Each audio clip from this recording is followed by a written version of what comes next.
Democrats say President Trump is secretly preparing to rig the 2020 election. They swear that they are not going to get rid of the filibuster when they win, that they're not going to pack the Supreme Court. But I'll prove to you today that Trump was not lying. It's exactly what they're planning to do. To help me go through all of this, I have Eric Eggers. Eric, thank you for joining me again. Hey, anytime we can talk about fixed or rigged elections, I'm in, Stephen. Great to be with you as always. Oh, well, thank you so much for joining me. So just some background. Eric is the co-host of The Drill Down. He is a writer and political commentator. So during the Schumer shutdown, President Trump floated this idea, actually pretty forcefully floated the idea of getting rid of the filibuster, or else he said Democrats will continue to block his important agenda. They will pack the Supreme Court, block voter ID nationwide, make DC and Puerto Rico states, and ensure that Republicans never win another election. What are your thoughts on his comments? And also, what are your thoughts on getting rid of the filibuster? Well, I would like to say he's right. Like, that is to say, I do believe that if given the chance, I mean, the Democrats' favorite game is to accuse Donald Trump of doing the thing they're actually doing. Remember, in 2024, they said that Donald Trump was the threat to democracy, and then they ran someone who received 0 votes democratically in a primary process. They say that, he's the one that's trying to rig elections, yet on the first day, or one of the first executive orders Joe Biden signed, it was to leverage the full weight and power of the federal government to try to register people to vote and try to go out and use U.S. taxpayer-funded government agencies as Democrat get-out-the-vote machine. So the Democrats have long, basically since the 2020 election, figured out how to rig things in their favor, even though all along that they've tried to say it's the Republicans who are undermining confidence. Even voter ID, they would suggest, is an effort to suppress votes as opposed to actually ensure election integrity. And we could talk more about that. I don't know. And I do think, like, nothing you could say the Democrats will try to do, I would rule out. Does that mean that they should then do away with the filibuster? I would say no, because if you do away the filibuster, that actually, the way I see it, makes it easier for Democrats to do all those things if and when they take control. Yeah, that was my worry. Was I see how he's saying they're going to attempt to do that. Here's all the line items that they're going to do, and I believe that. But are we going to have the very thing that we use against them be used against us down the road? So I don't know. I had mixed feelings about his commentary on that, because without the filibuster, Joe Biden would have passed significantly more debt, trillions and trillions of dollars. They would have given so much more money, voting, ID, all of that to illegal immigrants. We're now on to their scheme of using illegal immigrants to cover up how much money is going into healthcare, to cover up Obamacare, to cover up elections, which we'll go into deeper. I don't know. To give votes to Democrats, right, through the census. I mean, it's absolutely, they've laundered lots of power to Democrats via illegal immigrants. There's no doubt about it.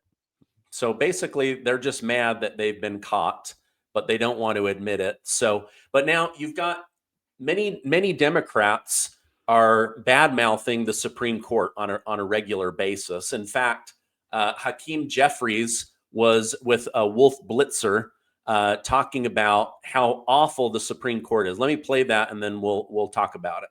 Period of time, cleaning up the corruption that exists in Washington, D.C., in the Congress, at the Supreme Court, and of course with the Trump administration, the most corrupt administration in American history. So we can actually deliver a country of the people, by the people, and for the people. I just want to be precise. You say the Supreme Court has been corrupt. Is that what you're saying? Yeah, what I'm saying is that the outrageous behavior by individual justices like Clarence Thomas and Justice Alito, and the failure to have an ethical code of conduct, is corrupt. These are the only people in the country who can operate above the law. And so what I'm suggesting is that as we focus on delivering a country that actually works for working class Americans, we've got to make sure that every single branch of government is working in a manner consistent with lifting up the quality of life of everyday Americans. All right. So He genuinely is projecting to his audience and to CNN that they are corrupt. Now, hold that thought just for a minute. Remember when Democrats tried to make hungry children in America the leverage that they used to humiliate Donald Trump?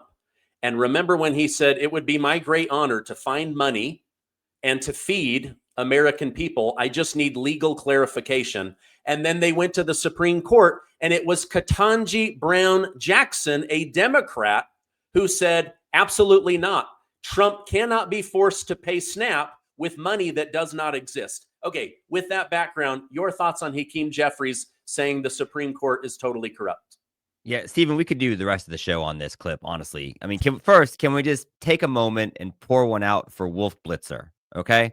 Because in the span of less than a decade, he went from having one of the great cameos of all time in a Mission Impossible film to now he has to sit there on this moribund set with CNN and Hakeem Jeffries, and they just hand each other a big glass of Coke because they know that they have failed, they have lost. I mean, think about what Hakeem Jeffries just said. The worst thing he said, or the most laughable thing he said, is that they're attempting to work and defend working class families. Stephen, I know your audience is like among the smartest audiences that consume political content. So they know better than anybody that the precise reason why Hakeem Jeffries is sitting there holding all the L's with Wolf Blitzer right now is because the Democrat Party has come to stand for the opposite of working class families, because they embraced the cultural elites and values that the rest of working class Americans reject on a regular basis. Donald Trump won a vast majority of those people. The Democrats don't support or stand for working class families anymore, and he knows it. In fact, that's actually the whole reason behind Trump's economic agenda. So you'll forgive me if I don't think what keeps working class families up at night is like, oh man, did Clarence Thomas go on a hunting trip? God, what's that ethical disclosure of Samuel Alito? That is not what working class families are concerned about. The fact is that Democrats have embraced policies the American people rejected. The Supreme Court rightly has stood up for and supported Donald Trump's ability to support policies that the American people voted for. And, that's basically what happens on a daily basis in the Supreme Court. Yeah, remember when Kamala Harris said that when Democrats get into power, that they are going to work on affordability and fight for the working class. And the response was, you're already in office. You're already in power.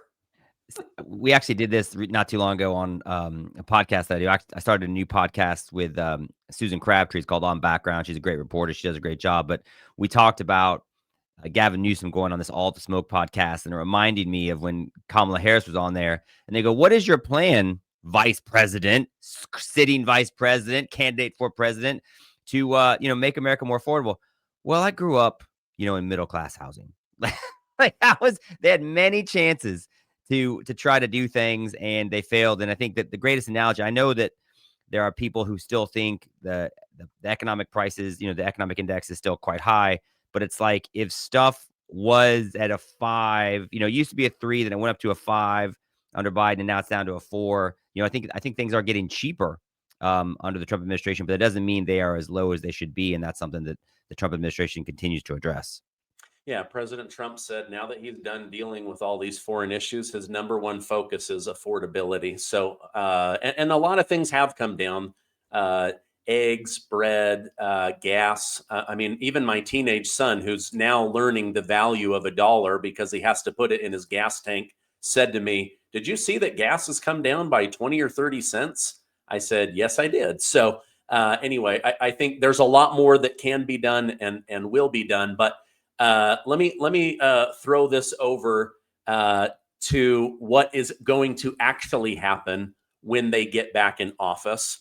So in addition to immediately impeaching Trump, this is what is being recommended. I want to talk to Chief Justice Roberts, Justice Alito, Justice Barrett, Justice Kavanaugh, Justice Gorsuch. I might be forgetting one.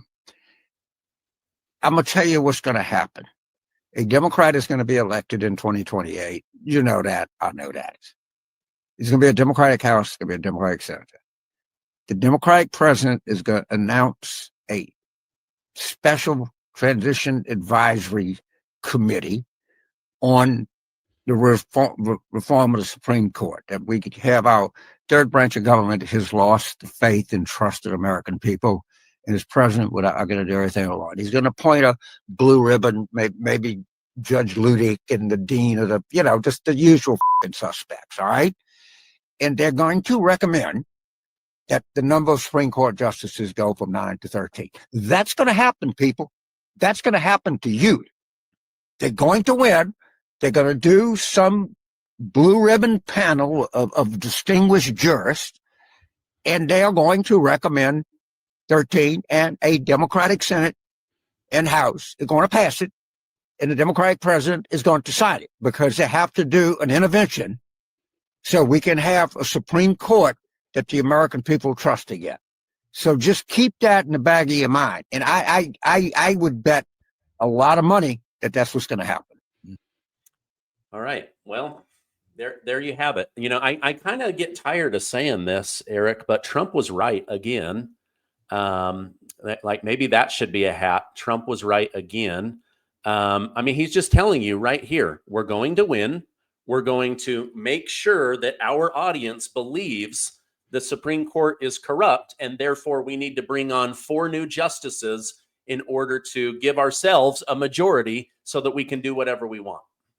Yeah, like what focus group are they talking to that the Supreme Court is corrupt is the message that's emerging from there? I don't think that's something that's landing or resonating with most people. I think, in their wisdom, our founding fathers do have 3 separate branches of government. And I think clearly, I work with Peter Schweitzer. We've done a lot of work to expose how corruption and cronyism is unfortunately rife in the legislative branch. Obviously, the previous president is no stranger to a number of scandals. I think the judiciary, by definition, is meant to be set apart.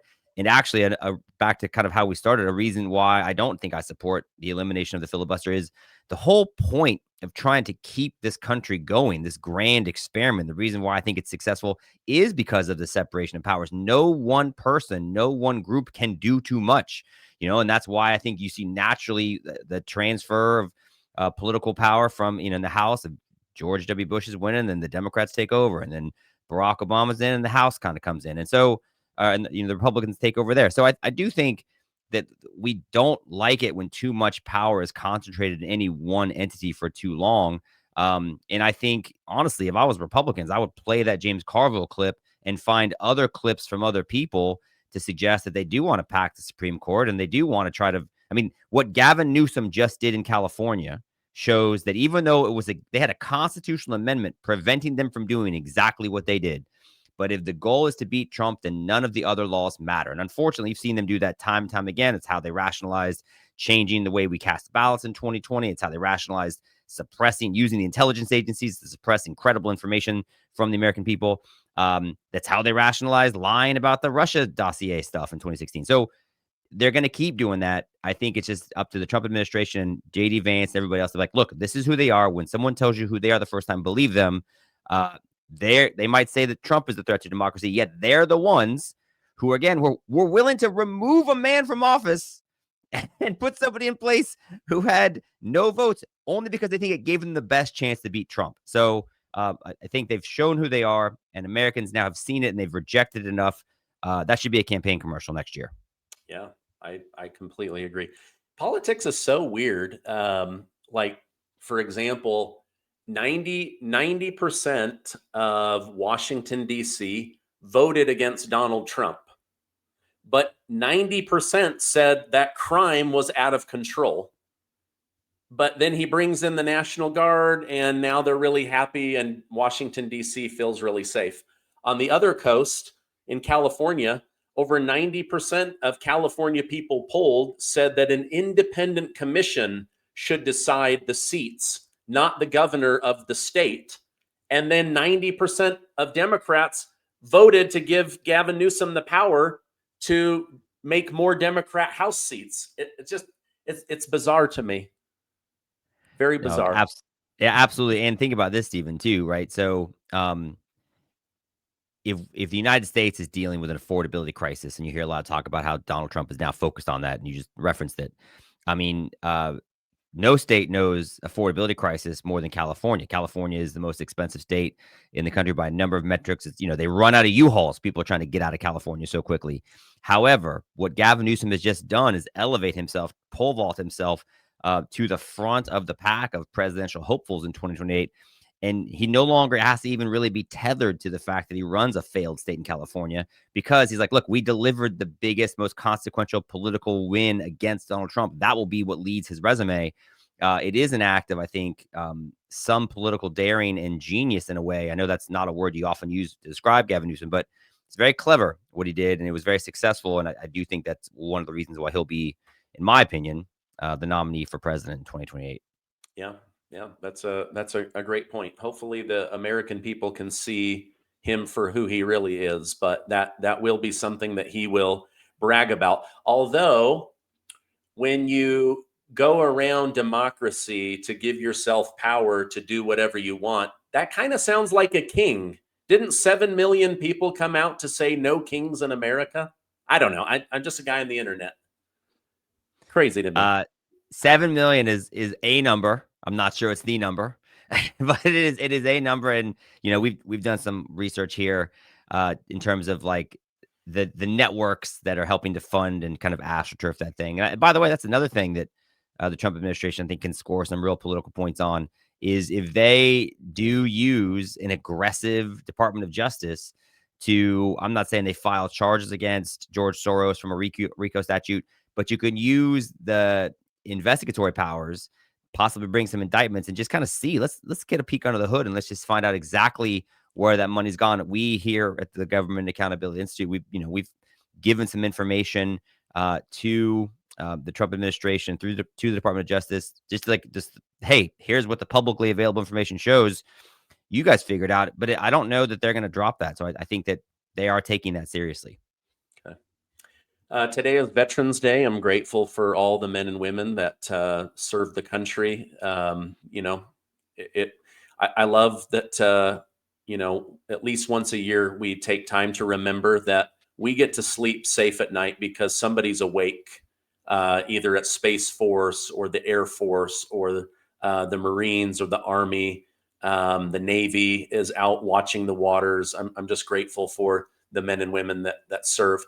What was your reaction or thoughts to the Democrats using the pay of our military men and women and their families and hungry children as levers to try to control and manipulate Donald Trump into giving them billions of dollars for illegal immigrants versus Americans, and tens of billions of dollars for Obamacare, while they admit on TV it's a broken system?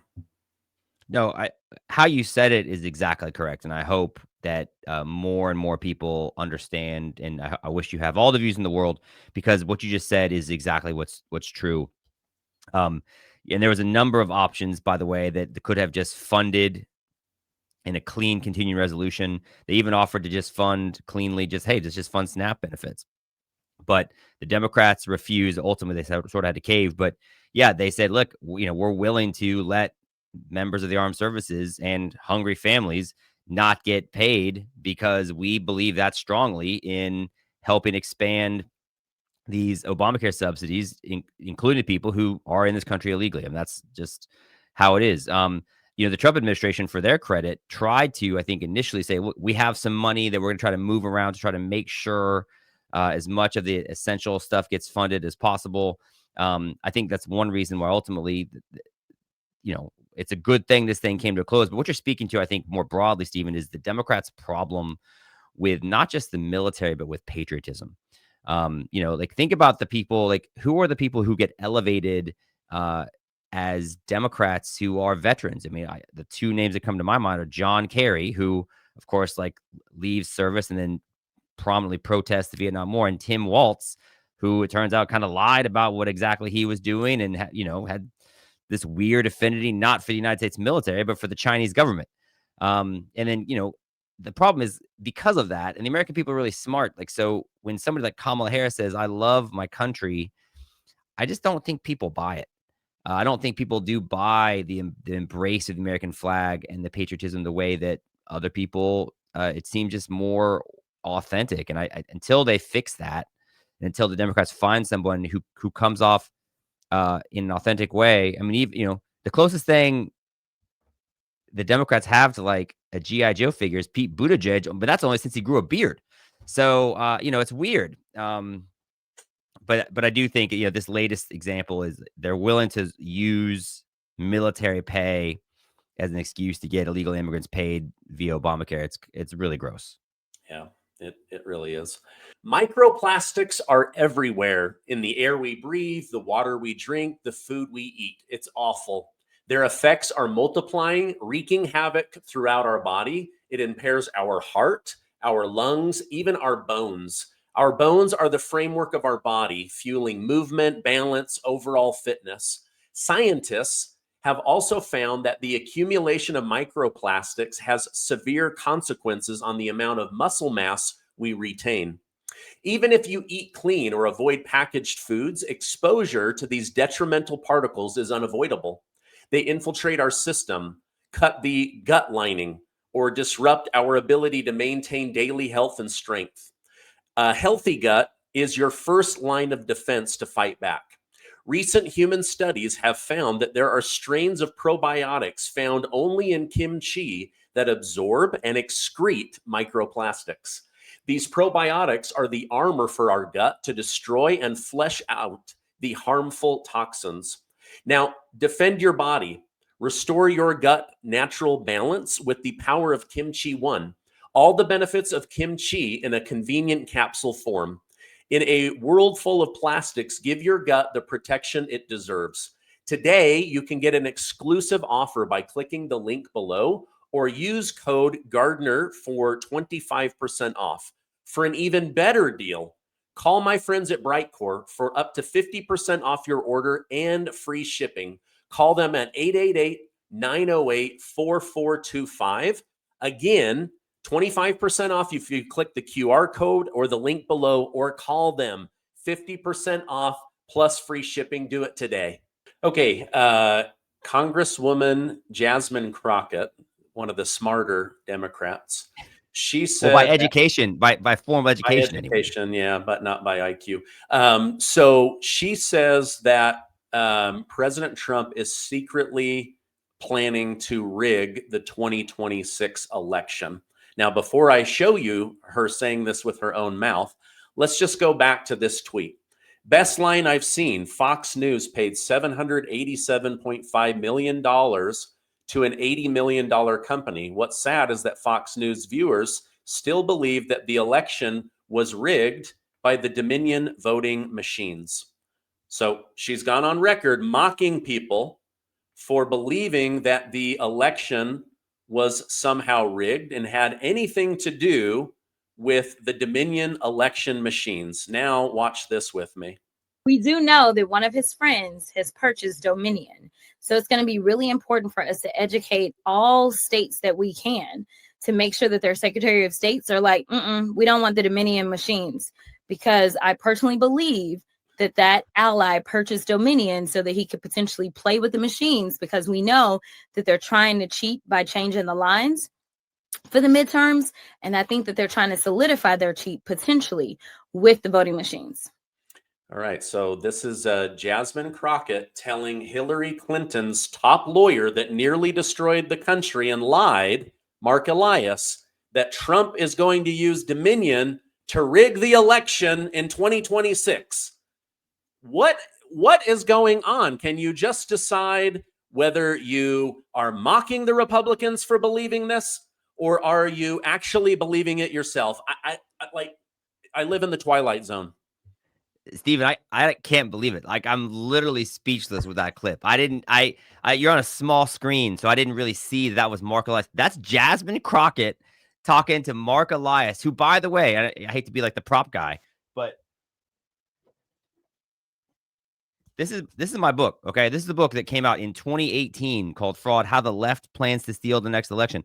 Guess who it prominently features, Stephen Gardner? Mark dang Elias. Because as a Clinton, it's a Mark Elias, sir. I hate to do it, but but he was the Clinton campaign attorney. He was the one that helped to fund the Russiagate stuff. But he's also just to be very clear about it. I mean, he's failed now because the gig is up, and most Democrats know he's not good. He's actually helped because of his aggressive lawsuit filing. He's actually helped make many states like less inclined to do the things that they want him to do because he's opened them up for rulings on the other side. But he was aggressively suing states to try to help keep elections less secure. So that's amazing. I'm so I need you to send me that clip. I want to watch it every day and just laugh for hours about it. But I would just say that is the cognitive dissonance is of a historic scale in that clip, because you're exactly right.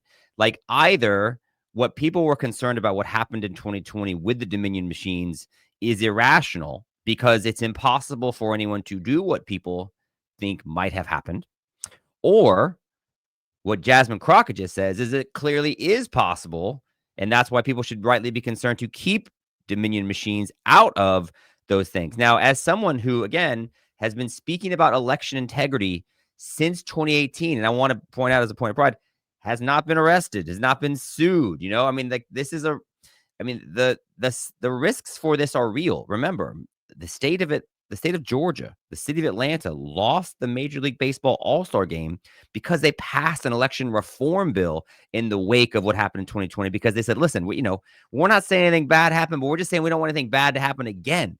And people lost their minds. And, they try to get Delta to move. They try to do all kinds of crazy stuff in Georgia. And Georgia, to their credit, just said, no, you can't handle up political literature. You can't, we're going to acquire ID. We're going to do some basic stuff. That's crazy.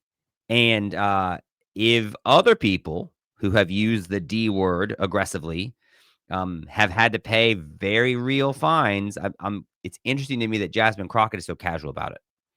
They went from Trump was laughed out of courtroom after courtroom over this to now this is how they're going to rig the election. What? It's crazy to me. And by the way, I've saw somebody tweet about, because I think the anniversary of the Rudy Giuliani press conference outside of the Four Seasons landscaping thing was not too long ago. It's not lost on me that Jasmine Crockett looks like she's in front of some kind of a gardening center herself. So maybe that's an equivalent moment for her. Yeah. I do want to just point out that the president of Smartmatic has been arrested for bribery and corruption charges using their election machines to rig elections in other countries. Again, I'm just a guy on the internet. I don't know much. Please don't sue me. Yeah. Well, I'm not worried about that. This is what I am worried about. Tom Fitton over at Judicial Watch, they sued California, Oregon, Washington, some other states to hand over their voter rolls. They fought this tooth and nail. Here's why. They found 5 million dirty names. Dead people, people that had moved, duplicates, illegal immigrants, fake names, 5 million of those in just a couple of states, right? Now they've opened this up to the rest of the United States. They're saying it's estimated that there's 24 million dirty names on our voter rolls. Let me play this video and then we'll talk about that. Hey everyone, Judicial Watch attorneys were in Los Angeles this week in federal court to advance a Judicial Watch lawsuit against California to clean upwards of 2 million dirty names from the voting rolls. And last week, our attorneys were in Oregon in federal court again to advance a lawsuit there to clean up the rolls in that state. And in just a few weeks, we'll be in Illinois, our attorneys will be, to challenge Illinois' refusal to clean up their dirty voting rolls in federal court. Look, Judicial Watch has cleaned about 5 million names from the voting rolls nationally. But right now we're in 3 different federal courts in less than a month to clean millions more. There's no one doing more heavy lifting to secure our elections from potential fraud by cleaning up the dirty voting rolls. All right. Now, Judicial Watch, as you saw earlier today, they're saying that they believe there's 24 million dirty names in American elections, and there's only one party that doesn't want to clean those up. It's the same party that now says Donald Trump's going to rig the election through Dominion. Your thoughts on that massive number? Well, I'm unsurprised, and I'll tell you who else is unsurprised: the Supreme Court of the United States, and I'll tell you why in just a second. But first, can we just say, of all the phrases Tom Fitton could have used, I don't think it's an accident he used the phrase "heavy lifting." And I just want to say respect, Tom. You know, we get it. That's congratulations to you. Your arms, So I get it. Yes, we get it. I would do it too. So why I'm unsurprised is actually one of the stats that's in my book is the Supreme Court in a ruling probably about a decade ago that in which they rationalized or permitted states like Indiana to clean up their voter rolls, which, by the way, it's worth noting. Do you know why why it went to the Supreme Court in the first place? It's because Mark Elias sued them to keep them from doing this. But they, in this Supreme Court ruling, they cited Pew Center statistics that said 1 in 8 voter registrations in this country are just completely wrong or at least partially flawed. So I'm not sure which standard Tom Fitton is using for the dirty names, but if you consider that, I mean, I think we did some math right before we started, Stephen, if 150 million people voted in 2024, and obviously, so that means there's probably at least 200 million people registered to vote in this country, right? Because I'm sure voter turnout was not quite at 75%. So let's conservatively say there's 200 million people registered to vote. Well, that stat's true, right? It's 1 out of 8. Then, I mean, 1 out of 8 of 200 million registered votes would be 16 million voter registrations in this country that have some problems. And potentially could be worse because in the post-COVID era where you're like, we kind of let a lot of the rules go and we're mailing people ballots and you can got, third-party people can help register people to vote. And it became, voter integrity or election integrity became this word that got censored. It's unsurprising to me at all. And I think, and I'm glad for what Tom Fitton and Judicial Watch are doing. I'm more glad for what Harmeet Dillon and the Department of Justice under Attorney General Pam Bondi are doing, because I know they are also aggressively pursuing getting states to turn over their voter rolls for precisely this reason. And I've said ever since they started doing this Doge level analysis for line items of government spending, I said to Peter on our podcast, I said, look, if they can do that for spending programs, now obviously the states are in charge of their voter rolls, but what Harmeet Dillon has said is they're willing to compel states using the threat of federal money. When we give states money to conduct elections, that means that we have some power over them to compel them to give us some stuff. They're trying to do the same thing with, by the way, recipient lists for people on EBT and SNAP programs. So, I mean, that's one of the things Brooke Rollins said they were doing during the shutdown. It's like, hey, we're trying to get our handle on this broken and corrupt system. And I would say our election rolls, if not corrupt, are flawed. And just one quick story, Stephen, about why it matters so much, why dirty voter rolls matter. So in my book, I tell the story. The city of New York sent undercover detectives to try to figure out how easily exploited are dirty voter rolls. And they identified in like an off-year election, it kind of wouldn't matter, but they identified 63 names of people who were on a voter roll in a municipal election in New York City that shouldn't be on there because they are dead or they're in prison or whatever. And so they sent these undercover detectives to try to cast ballots on behalf of these 63 names. Of the 63 times they tried to cast the ballot, Stephen, they were successful 61 times. And one of the 2 times in which they were not successful, and this is totally true, one of the only times they were not successful, one of the 2 times, is because the detective was trying to cast the ballot on behalf of someone who was in prison. And it just so happened that the inmate's mother was working the polling place that day, and she stopped the detective from casting the ballot. It's a real thing. You can find it. So I'm just saying it's very important work that they're doing. And I think the most important thing that Donald Trump has done by even just elevating the issue of election integrity, he tried to do in his first term. He created this commission. It got sued out of existence, by the way, by Mark Elias-backed groups. But they're now, I think, smarter, and it's kind of a multifaceted effort. And I think you'll see it pay real dividends in terms of election integrity for this country moving forward. I hope so. I mean, I know Harmeet Dillon, one of their things is we can't be equal before the law. If my real vote is competing against a fake vote, it actually waters down my vote, right? And so they've got to clean these up. They've got to get these illegals out. I mean, I think as soon as they reopen the government, President Trump should order the SNAP program to be doged.